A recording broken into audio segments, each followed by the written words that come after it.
क्या आपने किसी ऐसे गांव के बारे में सुना है जहां का मुखिया खाना किसी और देश में खाता हो और सोने के लिए किसी और देश में जाता हो?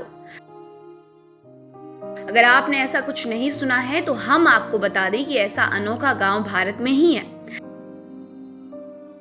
ये गांव जितना खूबसूरत है उतनी ही अनोखी यहाँ की कहानी भी है। इस गांव का नाम है लोंगवा, जिसका आधा हिस्सा भारत में पड़ता है और आधा म्यांमार में। इस गांव की एक और खास बात यह है कि सदियों से यहाँ रहने वाले लोगों के बीच दुश्मन का सिर काटने की परंपरा चली आ रही थी, जिस पर 1940 में प्रतिबंध लगाया गया। ओगवा नागालैंड के मोन जिले में घने जंगलों के बीच म्यांमार सीमा से सटा हुआ भारत का आखिरी गांव है। यहाँ कोयांक आदिवासी रहते हैं। इन्हें बेहद ही खूंखार माना जाता है।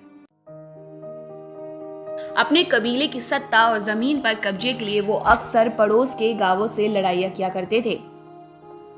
साल 1940 से पहले कोयाक आदिवासी अपने कबीले और उसकी जमीन पर कब्जे के लिए वो अन्य लोगों के सिर काट देते थे। कोयांक आदिवासियों को हेड हंटर्स भी कहा जाता है। इन आदिवासियों के ज्यादातर गांव पहाड़ी की चोटी पर होते हैं ताकि वो दुश्मनों पर नजर रख सके। हालांकि 1940 में हेड हंटिंग पर पूरी तरह से प्रतिबंध लगा दिया गया था। कहा जाता है कि 1969 के बाद हेड हंटिंग की घटना इन आदिवासियों के गांव में नहीं हुई।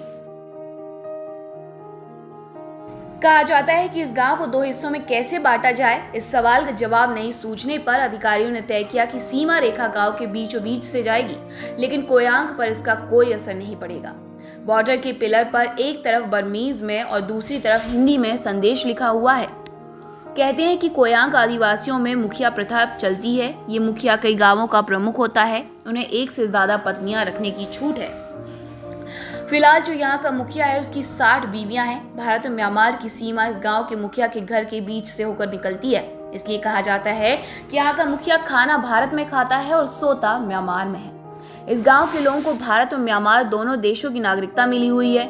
वो बिना पासपोर्ट वीजा के दोनों देशों की यात्रा कर सकते हैं। सब्सक्राइब करें हमारे चैनल देश ऑनलाइन पल्स ऑफ पीपल और बेल आइकन को क्लिक करना ना भूलें ताकि आप अपडेट रहे हमारे नई वीडियो से।